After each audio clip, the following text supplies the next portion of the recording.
Satu Kak Bam bangga, walaupun Kak Bam perempuan, tapi Kak Bam boleh buat dengan kerja-kerja yang ada sekarang ni. Kak Bam boleh buat.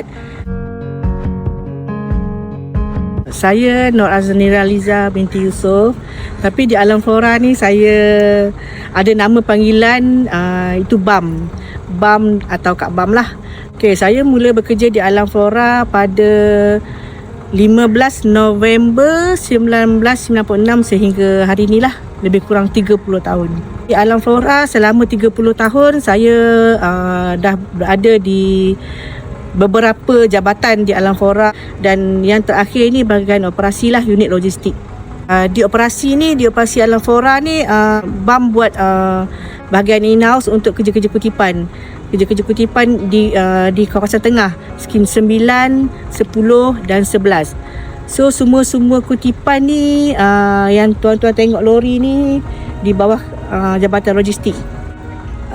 Ada juga sebenarnya. That's why Kak Bam meletakkan diri Kak Bam ni, walaupun Kak Bam ni perempuan, tapi Kak Bam meletakkan diri Kak Bam ni sebagai perempuan yang kuat. Perempuan yang kuat untuk buat kerja-kerja lagi. Memang Kak Bam, satu Kak Bam bangga, walaupun Kak Bam perempuan, tapi Kak Bam boleh buat dengan kerja-kerja yang ada sekarang ni. Kak Bam boleh buat. Tapi alhamdulillah lah, dengan semangat yang ada, dengan support, dengan dapat sokongan daripada tim, sokongan daripada bos-bos, alhamdulillah sehingga hari ni Kak Bam boleh buat. Itu rutin Kak Bam setiap hari. Operasi Alam Flora mula bertugas 5.30 pagi. Tapi Kak Bam daripada rumah, Kak Bam akan monitor report-report start daripada 5.30 pagi lah. Tim Kak Bam yang akan datang buat rokok. So Kak Bam akan monitor semua kerja tu, apa plan A, apa plan B, macam itulah setiap hari. Pendek kata, handphone Kak Bam sentiasa di tangan untuk sentiasa monitor kerja-kerja daripada tim-tim Kak Bam, macam itulah. Yelah, anak Kak Bam sentiasa bersyukur. Satu, anak-anak Kak Bam sentiasa memahami Kak Bam. Kak Bam mempunyai 2 orang anak. Anak-anak Kak Bam ni dibesarkan di dalam kehidupan Kak Bam seharian bersama dengan Alam Flora daripada kecil sampai hari ni.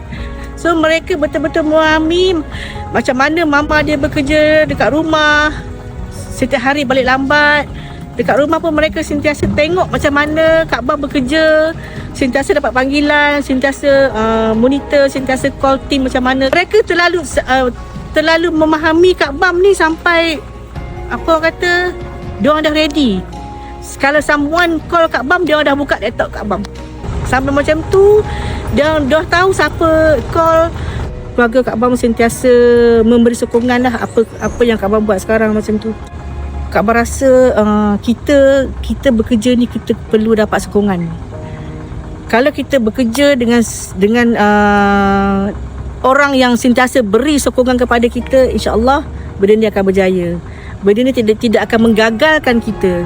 So dengan sokongan orang sekeliling kita ni lah, kita boleh buat kerja tu dengan baik.